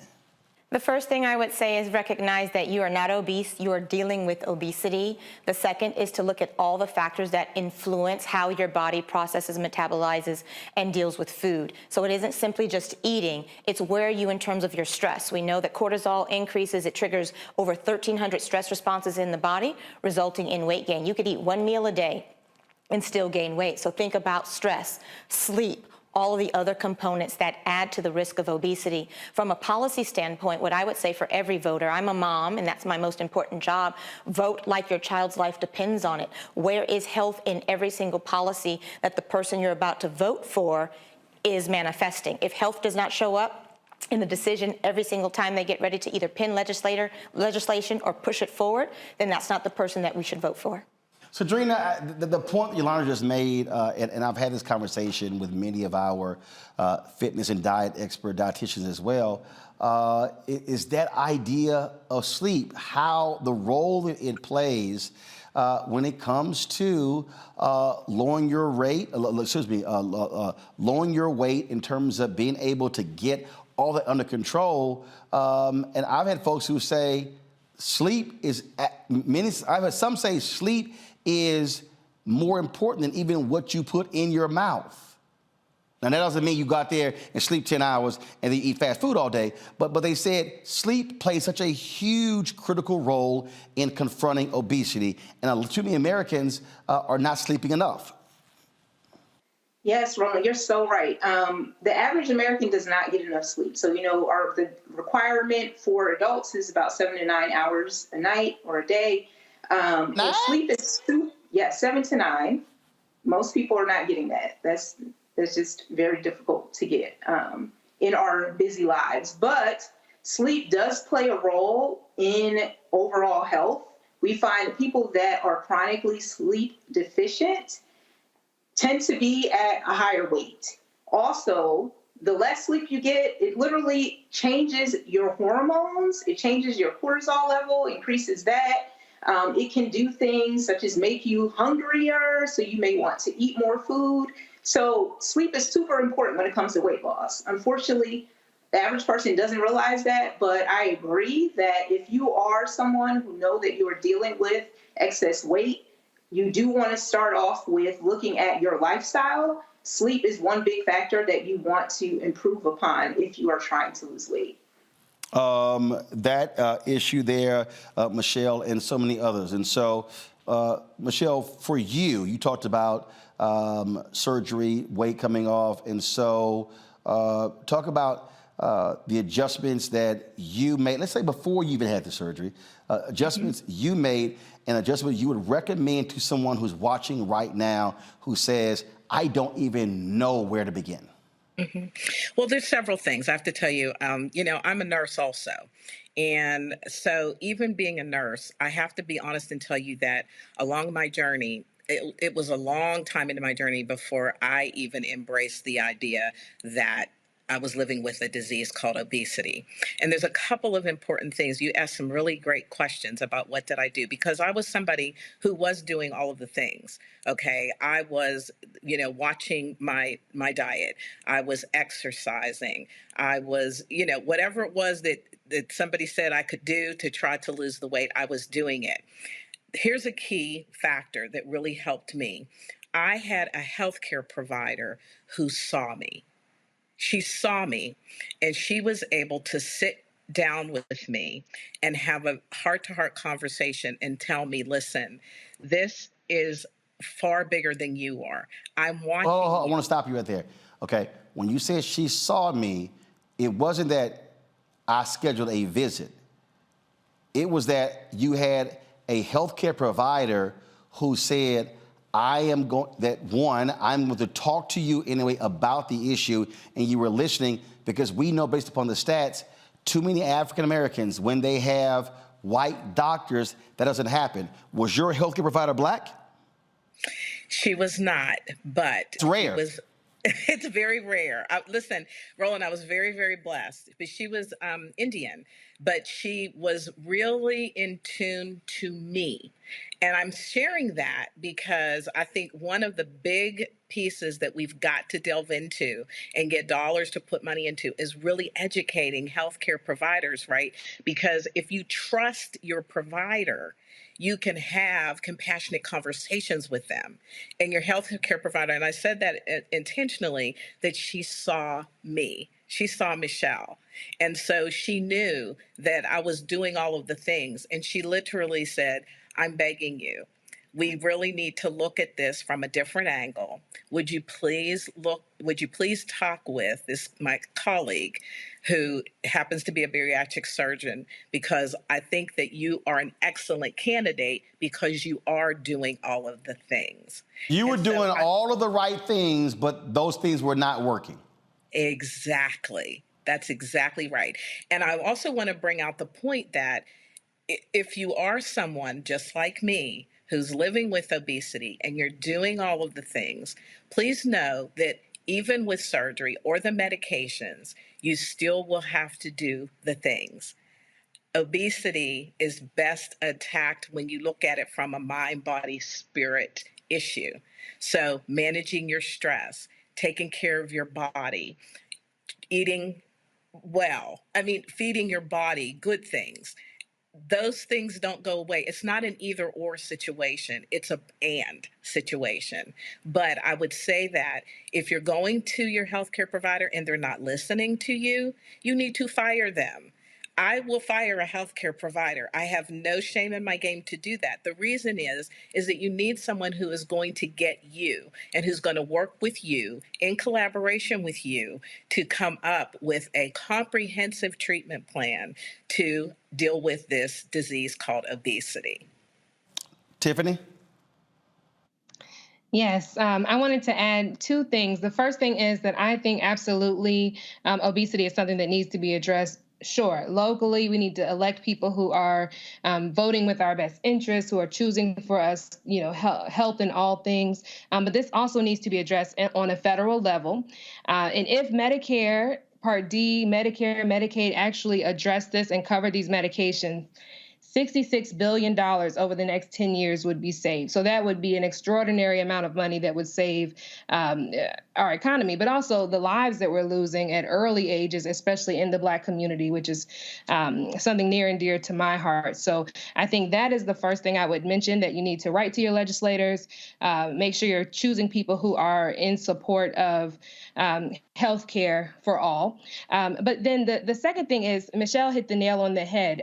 What I wrote down earlier was that you need a physician who cares about you, someone who takes obesity seriously, doesn't shame you, doesn't say that you are obese and you're doing it wrong and then you're scared to go to the doctor or scared to get on the scale. You need someone who cares about your best interests. And you're right that often that is a doctor who looks like you, who maybe understands what you're going through in life. Sometimes it's not, but often it is. And then lastly, I wanted to say, as a mom, I am a mother. And I know for Black women, oftentimes we are trying to do too much at one time. We have a lot of stress. We may not be able to make time for ourselves. So my advice to my patients often is get a journal, try to journal if you can, go for a walk outside in fresh air if you can.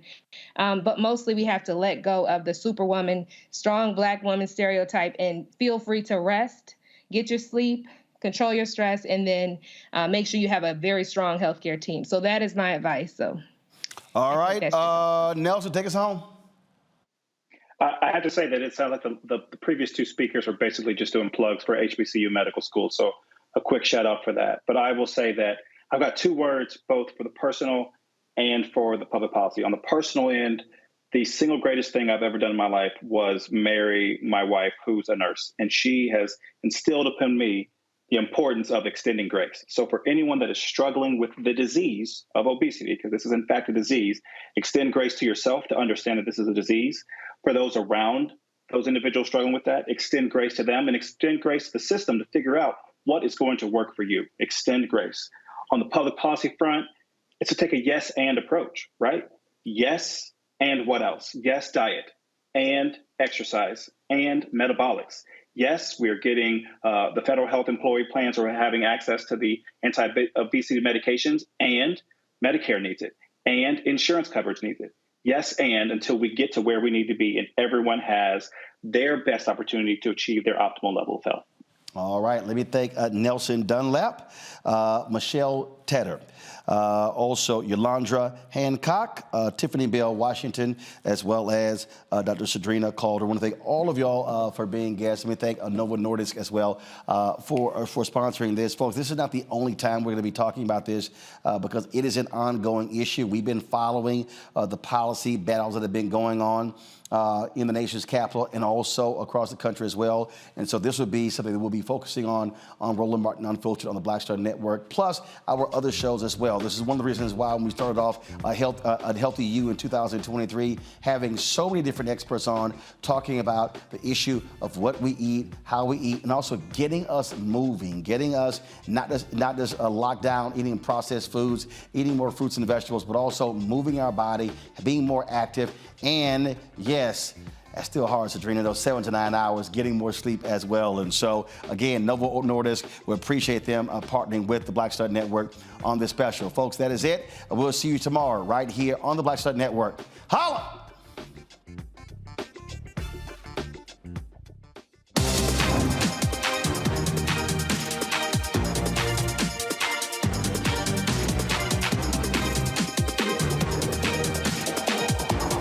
Black Star Network is here.